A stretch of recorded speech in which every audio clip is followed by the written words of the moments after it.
In this thread around PTSD, I want to explore what I see as the true cost of PTSD. And just to give you a little context, I'm here at my home, and I would say that one of the costs of PTSD is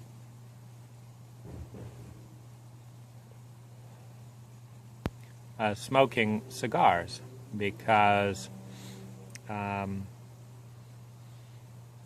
first thing that a cigar does is it gives a narrow beam focus. This is a small object, and it's a specific activity.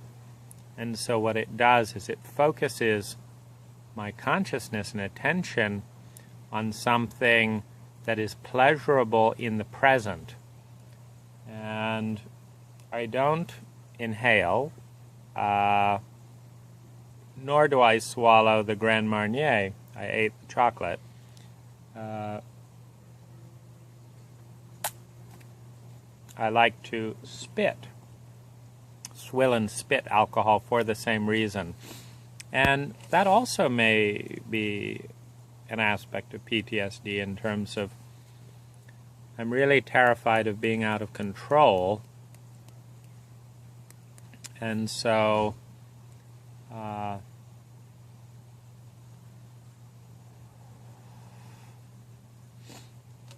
don't want to be drunk, and I never have been. And because I'm very sensitive,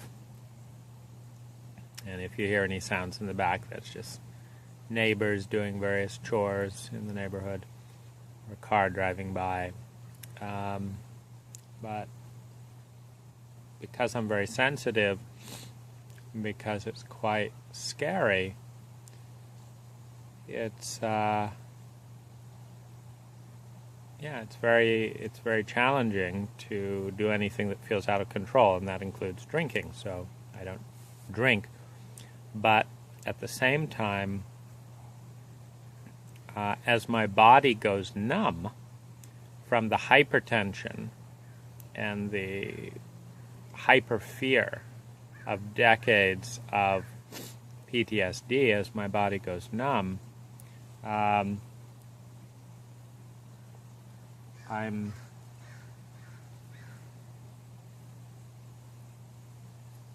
finding that stimulation in the form of an unusual experience is something that I'm drawn to. So food, music, cigars, swilling alcohol, eating fresh fruits. These are all, at times, desperate responses to deal with what is a low-grade global fear or a high-grade global fear. And so when the fear is global rather than specific, and it's just in the atmosphere kind of around that, then entering the very specific arena of the present moment and specific objects or substances provides an anchor and a focal point away from the global fear, because the global fear is paralyzing.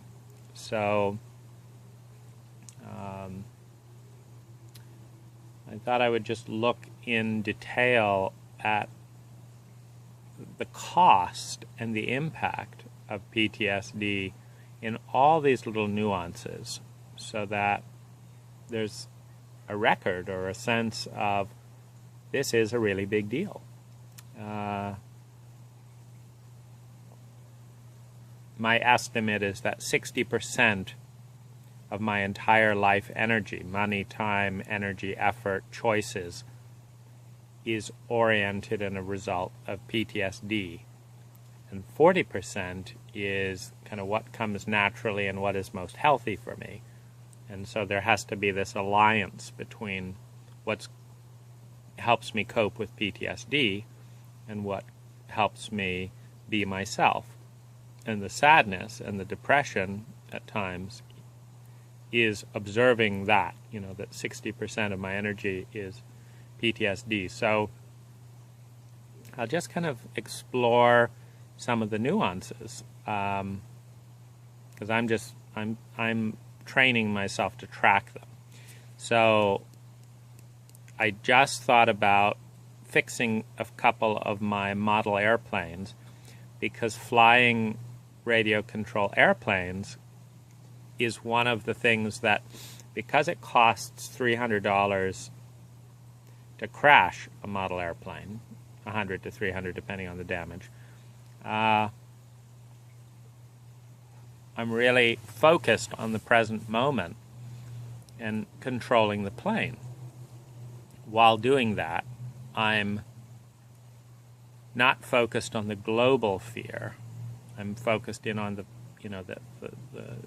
the micro moment. Two,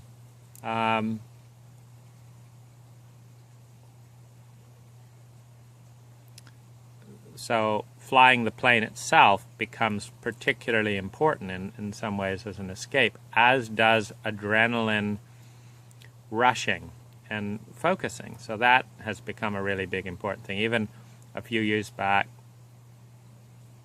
one of my strategies was to do everything on my bucket list on 1 year, and I did about 85% of it. I wrote a 400-page book. I wrote another 200-page book. I went to Vegas twice and saw all my favorite Cirque du Soleil shows. I went to Maui and did kite surfing. I bought $5,000 worth of radio control planes and toys and really played with them. I dove through a tropical water feature. I did hang gliding. I did paragliding. I went to Thailand. I learned how to cook Thai food. I filled the house with houseplants and lights and things like that. And bought a flat screen TV and subscribed to Netflix, and just a whole bunch of, I bought a little electric motor scooter, I bought a sailboat, and this was all trying to keep the hedonic threshold high enough to keep me in the present and away from this global fear. So that's, an aspect of it. And so what I want to say is that the fear is always driving me, but the question becomes how to channel it. So I've got some control over that. Let's see here. So that was just a crew call. And I'm actually home. And so the reason I'm home is because I've been able to access some reasonable states in meditation, and there's a way where I just lose it when I go out in the job site and manage the crew. So in the last 2 weeks, I've been staying home a lot, so that's one cost. So that cost me probably around $400 a day in lost revenue, maybe $600. So that's $400 to $600 a day to manage my state by being home and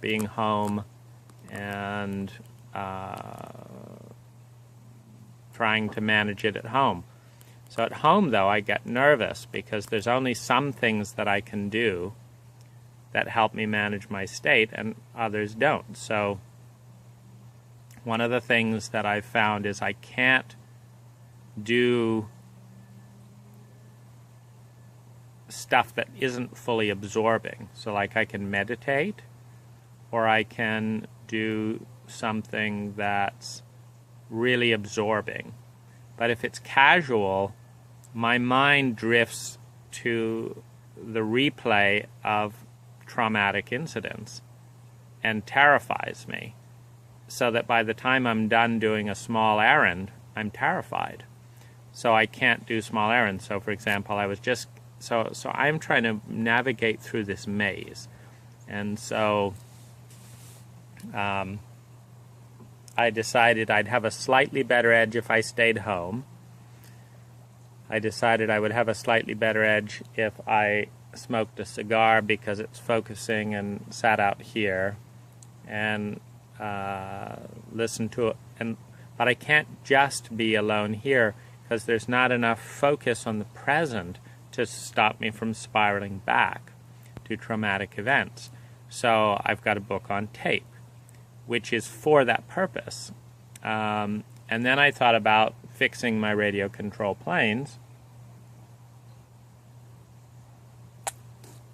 And I decided not to, because it's not absorbing enough to hold me in the present. So I would go back and re-traumatize myself by the time I'd fixed the planes, because I can't steer my mind while I'm doing something with my hands. So my mind then goes off and does its own thing, which is to relive traumatic events. So I can't steer my mind, so I have to steer my activities so that my activities steer my mind. And I'm trying to create a portrait of how pervasive this is, because nobody knows this but me. Nobody knows, so nobody knows, 4 or 5 years, no, it was like 8 years ago. I was suddenly alone on a job site, and I began to feel a sense of dread, that of emotions coming up and stuff. And so my body responded by not moving, but then I couldn't get any work done. And so my solution was to hire 2 people I didn't need in order to get them to hold my attention in the present, because if there's 5 people, 2 to 5 people working around me, then I'm held in the present because I've got several different job locations to look at. What's happening in the back job? What's happening in the front here? What's this person doing? I have this impulse to improve work performance. So now use this tool instead of this tool, and it all holds me in the present. But if I'm the one doing that, then I can't hold myself in the present. And so I'm hiring at least 2 people. I'm not doing various things. Like house cleaning is terrifying because it's not engaging, and so my mind is drifting. So it's the vulnerable point is when when I need to do something, but it's not terribly engaging. That's the vulnerable point. And so that being the case, I then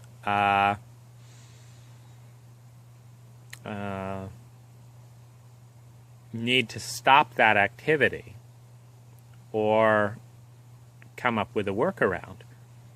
But this is specifically to avoid terror and dread. So terror and dread are produced by these thoughts. The body is bringing them up over and over again to be dealt with. I don't know what to do to deal with them. And then that's terrifying. And then it goes off in this loop. So I've got to sidestep. So I've only got activities that are high flow activities that remain. So urgent, higher flow activities. The other thing I like to do is lay and do absolutely nothing. Now that can be terrifying, but it's somehow less terrifying if my attention is on the fear than if it's just feeling like it's coming through me and I have no control over it. And I'm present to it. So what does it mean? So I'm drinking, I'm swilling an alcoholic beverage I'm not drinking. I'm smoking a cigar I'm not inhaling. I'm not fixing my radio control plane. I'm not at the job site today and haven't been for more than an hour over the last couple of weeks. It's costing, $600 a day in lost revenues. Simultaneously, I found a delightful listener and woman. So because I can't clean my house in this state, and because of the chronic fatigue of all this muscle tension, coupled with the dread of the anxiety, I can't clean my house. So I have to then delegate my whole house to a house manager. So that costs $1,000 a month, and takes care of that bit of it. Then there are other things that are really frustrating that steer me towards the negative. So I've got to delegate those. So I have a virtual assistant who handles all those frustrating things. Then I'm really irritable and traumatized when people are invading my attention when my mind is wrestling with one of these fears. So I've got to be separate from my girlfriend. So when my girlfriend is here, and I'm wandering around lost in one of my, traumas or something, if she interrupts that, it feels shocking and dissociating from the presence in the trauma. And it feels scary because I haven't figured it out yet. Like my body's still working on that problem, months, weeks, decades later, of how to restore safety. Because the complex PTSD has got that valve of threat open and it doesn't close easy. It's really hard to close it. Really, really, really hard. So it's always sending that message. You're in danger, you're alert, what's going to be there. So she feels like she's distracting me. It's like she's interrupting me when a lion is, about to pounce or something. And I'm irritable, like, don't scare me, and, get away, because I've got this life-threatening thing to deal with. So we're not living together, and I've decided that that's better because I don't like being irritable at her. I don't like the impact of my irritation on her trauma. And so I don't want to have that effect on someone. And so I'm not living with someone, which means I'm all alone and not able to get out, but I'm not irritable at the one I love, and I don't feel bad that I'm hurting the one I love. And then we talk on Skype. Anytime I have free mind space, I say, I can say something, I can be here, or I can't. Like I can't say anything, so I'm not on Skype. And so I need that control. And because the pain goes down currently it's about 200%. When I'm in Thailand, I take off every other month to go to Thailand. And it feels wonderful. But there's also a desperation around it. There's a sense that, if I hadn't discovered Thailand, I'd probably be dead, with my last big wave of suicide. And so there's a cost in that. So that costs me around $30,000 every month that I go to Thailand in terms of time off work, plus the cost of having a high enough quality environment, 4 or 5 stars, that I'm not surrounded by shocking noise, that I have courteous, helpful, somewhat English-speaking staff in a beautiful garden that isn't aggravating those triggers.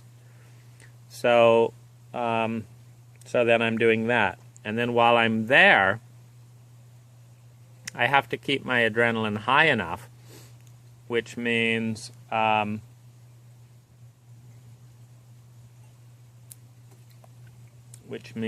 that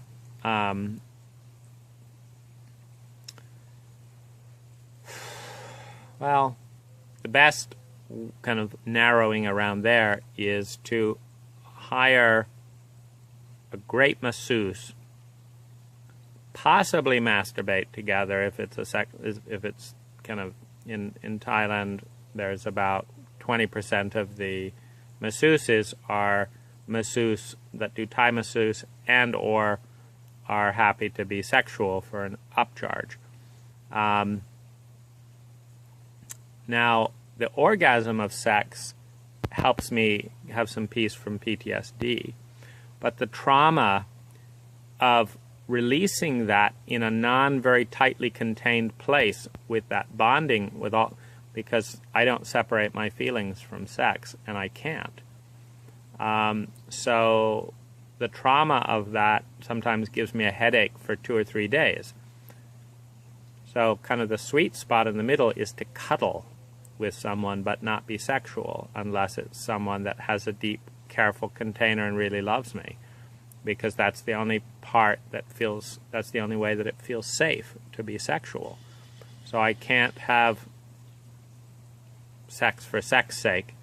It's got to be sex that's really nurturing for the traumatized 2-year-old, 5-year-old that's still in an absolute panic, and that's frightened of women, and that's frightened of being out of control, and it's frightened of needing and being hurt when one needs, and that is very needy. And so there's that. This also means that I cannot date most Americans, because most American women are hostile towards the neediness that is sometimes the dominant feeling I have as a result of being traumatized and having PTSD starting before age 2. So I don't have a healthy template for that bonding process. It's, you know, I go into high alert, like I'm going to need someone and they're not going to be there for me, and I desperately need them to survive. This is not a mental thought. This is a feeling and a body sensation. The only trouble is, if I talk about that in America, 90% of women are turned off, hostile, angry, demeaning, and not there. And I need the care and the kindness far more than I need sex. And so I just pretty much avoid American women, because there is such a sociopathic hostility towards the most vulnerable part in me in 80 to 90% of the dating pool in the United States, that I've got to date in Thailand and the Philippines, where there's only a 50% hostility pool. Or it's not hostility. There's 50% apathy, which isn't hostile, so I can cope with that. And then there's about 20% warmth. But it's still really hard to find someone who can dive right in and really hold me tight enough so that I'm not in an increased panic as a result of bonding with a woman emotionally / sexually, those having to go together and be instant. Because as soon as I'm sexual with a woman, I'm emotionally bonded, but I don't feel safe being emotionally bonded unless they're really there holding me. And so, for example, my ideal over the last 6 months has been finding a Filipina woman who has her own traumatic history and who, for a variety of reasons, wants to and is able to spend 24/7 together. And then I can bond, and then she can bond. It's hard for both of us to bond, but if we're really there for one another, then we can bond and feel safe. But even if she doesn't answer the phone, I go into a panic sometimes, because it might be a needy panic coming up that prompts me to call, and if she's not there, I feel abandoned. This is, again, not a mental thought. This is an emotional / physical, visceral reality at around 8 out of 10 intensity which is so miserable that I don't want to have anything to do with anyone if it can't be healed and comforted. And nobody even wants to have this conversation, which leaves me feeling bitter and alone, because where I'm at, thanks to the chemicals in my body being arrested, is a place that is not only not supported and understood and listened to, but is actively attacked, judged, blamed by a large percentage of the population, or is dismissed with irritation by busy people, which is almost all people in America. So I'm here alone because I don't know a single person who has time to be just with this presence and slow down and be with this fear. So I'm all alone because of PTSD, because I feel overwhelmed and panicked in a crowded place that I can't keep track of, because my brain is saying I'm not safe unless I figure out exactly what's going on. And I can't figure out what's going on in a crowd of people. I can only figure out what's going on with one person. So then I have to be alone with one person to feel safe. But my mind, of course, being a very curious mind, would love to be out exploring the world. It's just not worth feeling 8, 9, and 10 terror about doing it, so I don't. So I am not doing my housework. I'm not doing a lot of my work. I'm taking months of vacation. I'm not dating my own country's citizenry. I've spent over $250,000 on a whole variety of therapies. I've read hundreds of books trying to get to the nugget of this. I've felt shame. I've felt inadequate. I've felt hurt. I've felt confused. I've felt rage, frustration, and depression thousands of times at high levels, because nobody's helping me make sense of this. And I'm living it day by day. And everyone's telling me what a successful person I am, because my brain is smart enough to have figured out how to make 30 grand in a month, to pay for all of these adaptations, including taking every other month off. In other words, my lifestyle is $10,000 a month, which about half of that, meaning I could happily live on $5,000 a month if I didn't have to spend so much money coping with PTSD. That's buying whatever therapy I need. That's buying a whole house to myself that only I live in, because it's too scary to have someone else invading that space or getting mad at me at the level of control that I need to feel safe in that space. And so I need to pay for that house. And my brain goes into desperate panic of running out of money to meet the ever-increasing changes and adaptations to get through the day with this amount of terror, pain, loneliness, hurt, confusion, and just sadness at the fact that I'm not living my life. I'm living the life of PTSD. I'm not directing my life. I'm steering my life to steer around the humps of PTSD. In summary,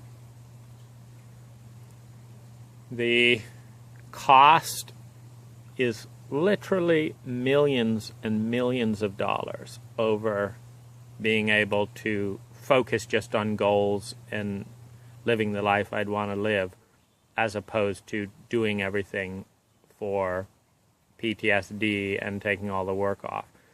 It's thousands and thousands and thousands of hours of figuring out how to respond, assessing each response, wearing it down. Meaning, I've written a book called 101 Choices on My Path to Well-Being. And I've got to reinvent myself. It's a little bit like the AIDS vaccine, or things where they're constantly reinventing medicine, and then the virus adapts. The PTSD adapts, and I've got to invent a whole new wave of medicine. Like, what's it going to be this year? Is it going to be just laying in bed for a month and doing absolutely nothing and seeing what happens? Or is it going to be rushing around frenetically so I can keep the adrenaline up? What's going to keep the adrenaline up this year? How am I going to make the money to pay for this round of self-treatment? How am I going to deal with the continuing waves of loneliness every time no one has a chance or a willingness to listen to any of this, let alone respond? And how am I going to deal with the loneliness of people telling me how successful I am? Because they say, what have you been doing? And I say, a month in Thailand, kite surfing and doing this and that and the other. And they're like, wow, I wish I could afford that. In other words, they're turning me into a hero and into this, embodiment of their dreams. But I'm trying to get through the day by day by day, hour by hour by hour. And it is hellish on so many levels, because the fear is so intense that I'm afraid of the fear, which creates this loop. And I can't find effective treatment that is sustainable.